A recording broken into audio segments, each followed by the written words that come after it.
generation, yeah.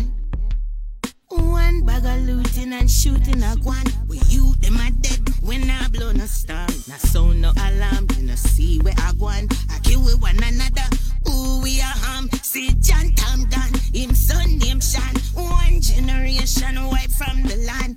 Pity you a study up your eyes and chaser. Study figure dance in a jeans and blazer. Youth in a see your meds want change. That's for eraser. School of a chaser. Don't like books, you look for a trader. Bill great, don't bill failure. A calamity, the little you them.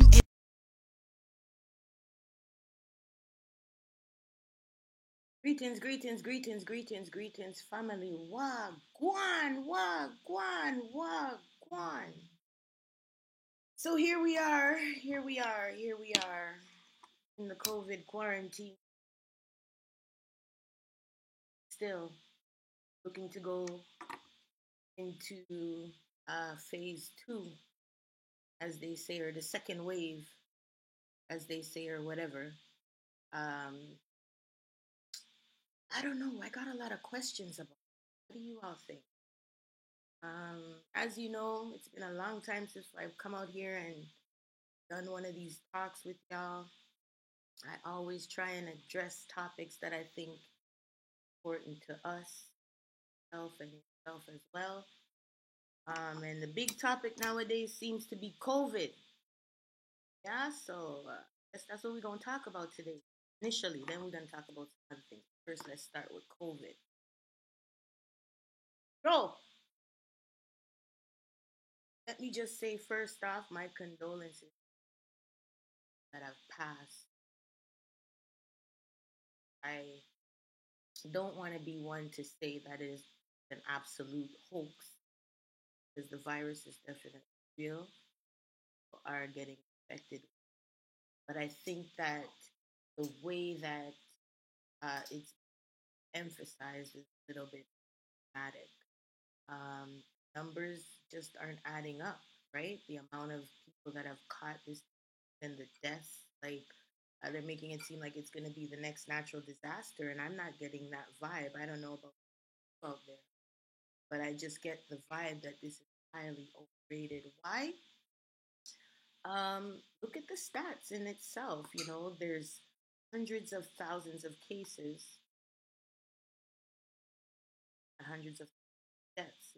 But the percentages of deaths to cases is probably 10. And for the people that I've had experience in coming into contact with,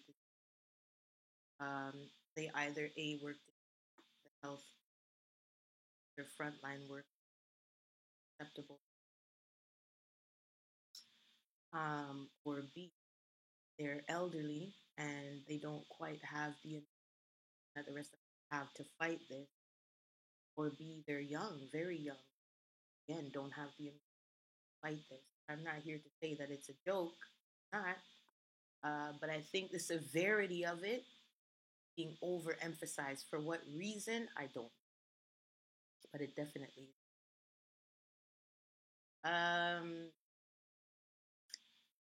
So something that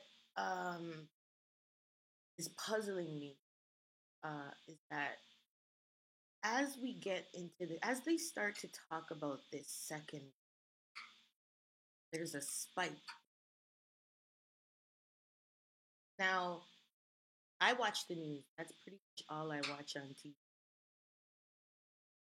And I've noticed that the lineups that they show us, it seems to be the same lineup being regurgitated in videos. So whenever I see a reporter standing, oh, I'm in front of Princess Margaret, or oh, I'm in front of Mount Sinai, there's no lineup.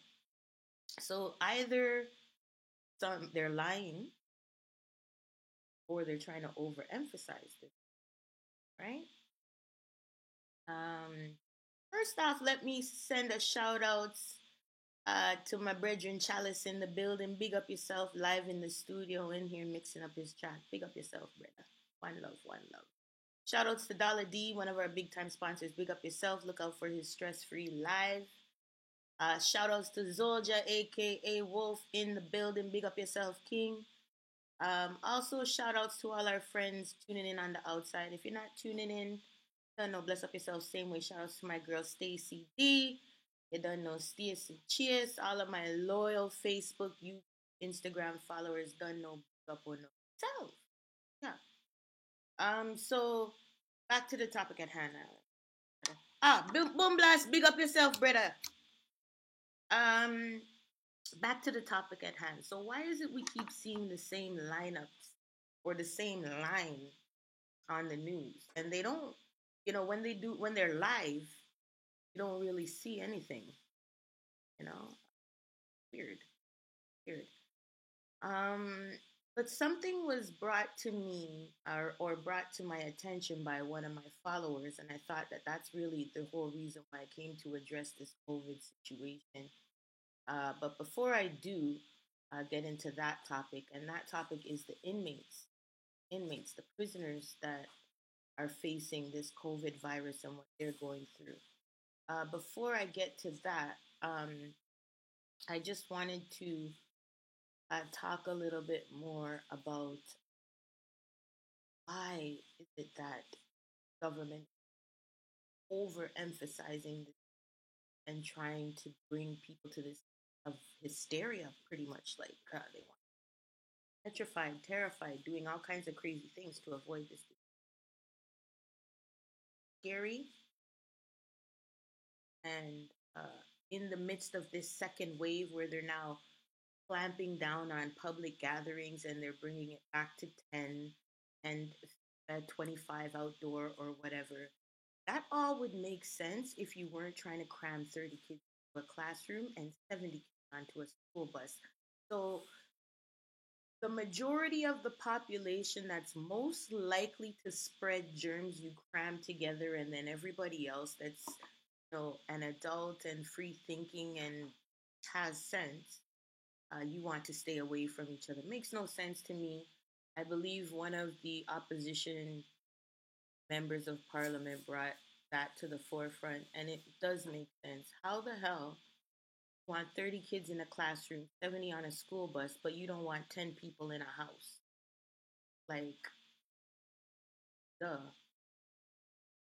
But anyways, that's not what I really came here to talk about. I came to talk about the prisoners, or even, I'm not going to say convicts, because we're not talking just about people that may have been convicted. We're talking about people that are possibly waiting for trial and how they're being treated amidst this COVID disaster.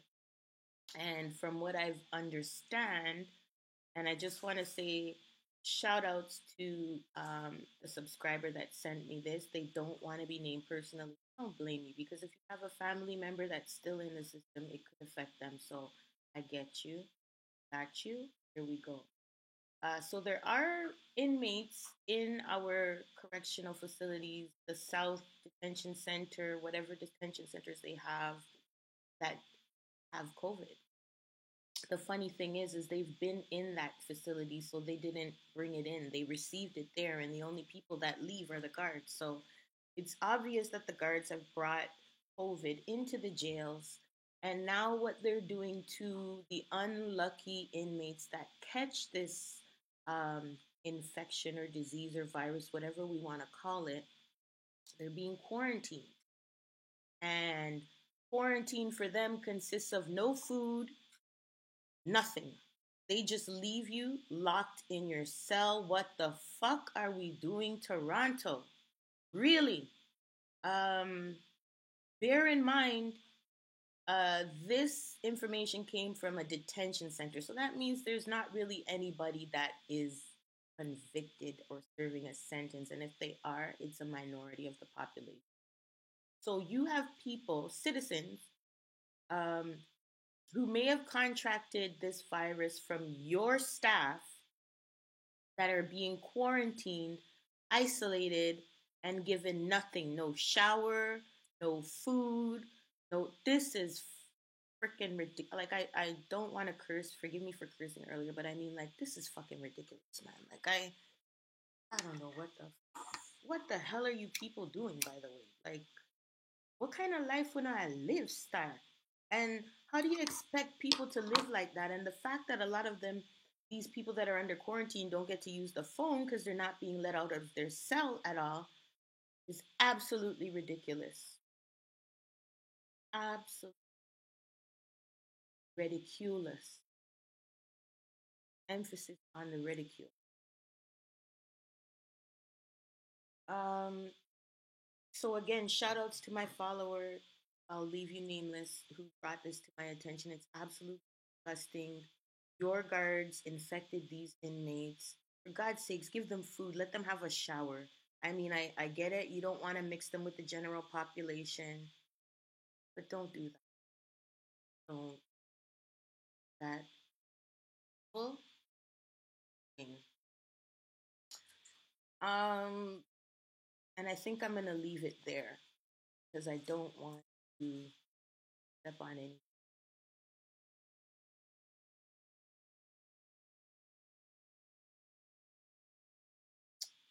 Hope the cellmate doesn't have COVID. I'm done.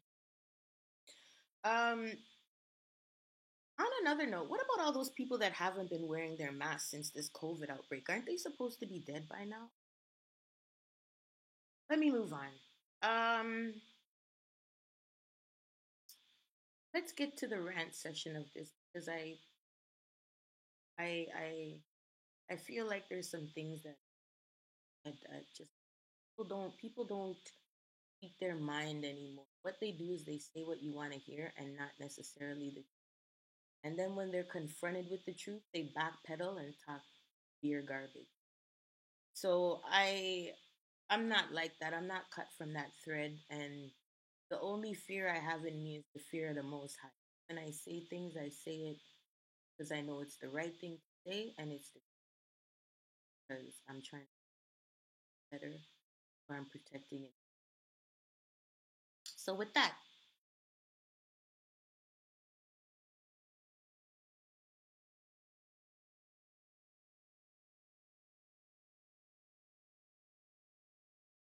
I am convinced that Black people are our own worst. I'll tell you why. We will fight, kill our one another for nothing, for designer. And guess what? Designer don't feed.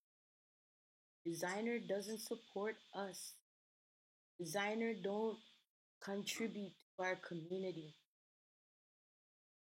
We will fight and kill for streets. And we not own no street. We not own no block. We not own nothing. We don't even have our own infrastructure. Where is the black people town? You have Chinatown, you have Jewtown, you have every where's the black where's the Caribbean town? Where's the Africa town?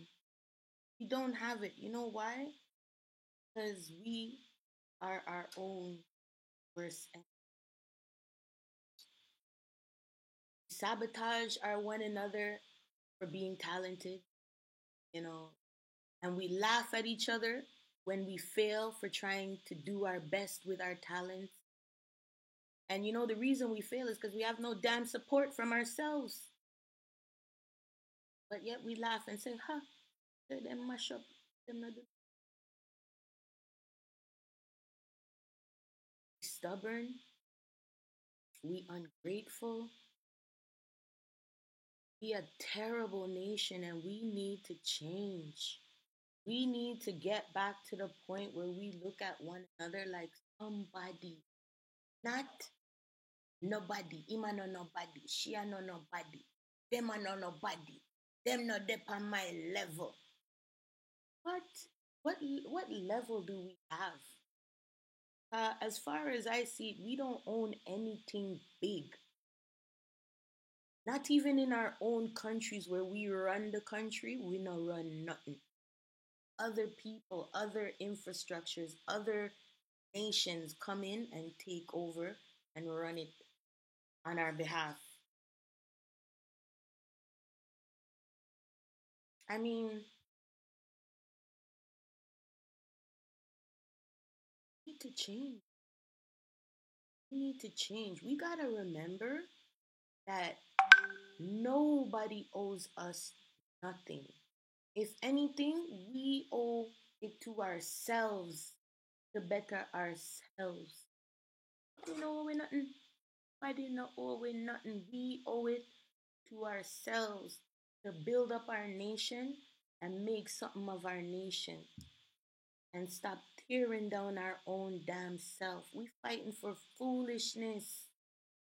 We killing each other for foolishness. And if you think about it, we're international. We are on every corner of the globe. Imagine we united and started putting our ideas and our businesses together. How powerful would that be? What's wrong with us?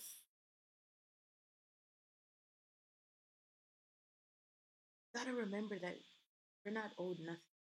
Nobody owes something of ourselves and our soul. Stop tearing down the little that's trying to build. The little man that has his little business that's doing his thing. Stop trying to tear him down. Build him. Support him. Support him. And if there's something about his business that you don't like, tell him in the decent way. Say, you know what, brother? You do this a little better, you know. I think it will make money instead of being like, yo, them man, they are idiot. Me nah go back there. Because you guys will go to other franchises and big name brand franchises and they will treat you like shit and you will spend out every last penny you have. But your own people that go out of their way to give you excellent customer service, discounts, the family feel, as them make one mistake, you're done with them. Hmm? But the big franchise, when a business with you, make a bag of mistake and you're in a business, you're still flocking and killing each other to go spend with them. What I tell you, we need to change. Is something wrong with me? Something wrong with me?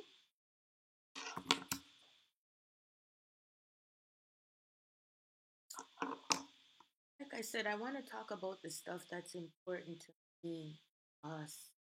And honestly, unity is the number one problem with us. That's important to me because I go out of my way to work in my community and build people in my community.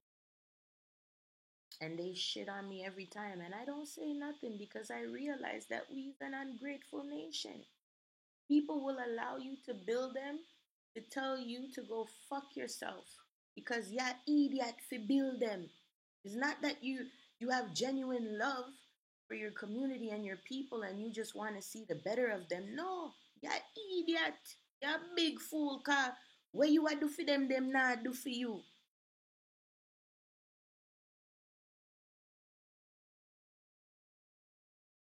Change, change.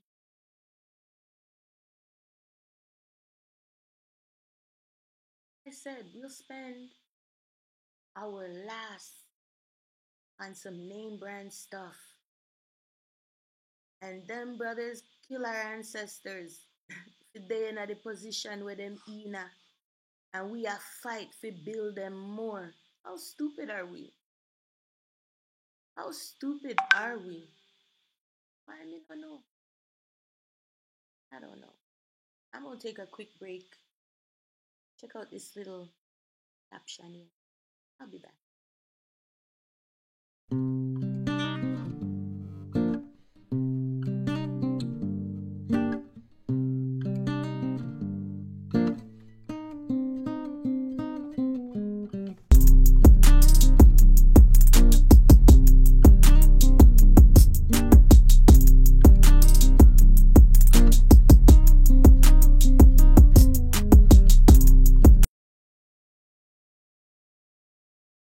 Yes, people, look out for that one. That's called the Masquerade Jam. Shout out to Gen X for sponsoring us. Shout out to Briken and Young Knock. You don't know, family. Big up on yourself. Yeah, man. So I had to take a little break. I don't want to get too. Struggle is real. Crappa crappa with Black Lives Matter. Do, but not just in the sense of the system fighting against us. It has to matter in the sense of us fighting against us because we have the greatest struggle. We have gone through years of being taught self hate, self deprivation, self loathing, loathing of our different colors, of our different tones, of our natural beauty. It's been brainwashed through magazines and TV. And how many times have you gone for a job interview and then tell you, say, boy, can't you get your hair straighter?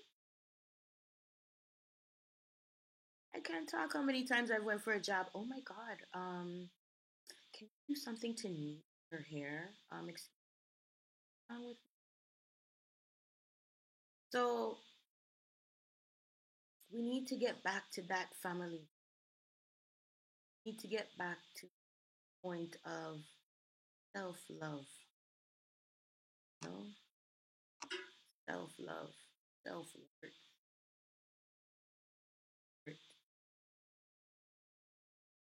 I come from a generation where women respect themselves, body, allow, have access to self, body. But I find that this generation, them does Lego them body like dirty laundry, then just fling about. You have to be careful of the people who allow onto your playground because they can leave energy on you, especially for girls, guys. People that you mix with leave their energy, especially with a lot of dirty people. A joke, you gotta get back to that point of self-love. Our Black Lives Matter. When you see brother do good yourself, yes, glad for see my brother step up. When you see your sister doing good, you're like, amen and praise the Lord. I'm happy to. And if they have a business that interests support it, happen to that. No? To that. Anyway, that's my thought. In a while, I'm in a talk to. I know me love the whole hour now. Look out for the Dubs Over Guns track coming out. Collaboration of artists. Many artists as I could get from across the GTA to get involved in this project towards the gun violence. I feel it for my friends who have kids because our kids facing all kind of shit. Look out for it. Over gun. Energy. Yeah. One bag of hunting and shooting a guan. With you, them a dead when I blow no star. No sound, no alarm, you no see where I guan. I kill with one another. Ooh, we are see John Tom Gun. Him son name Shan. One generation wipe from the land. Pity you a study up your eyes and chaser. Study figure dance in a jeans and blazer. Youth you know see your meds want change. That's for eraser. School of a chaser. Don't like books, you'd look for a trader. Bill great, don't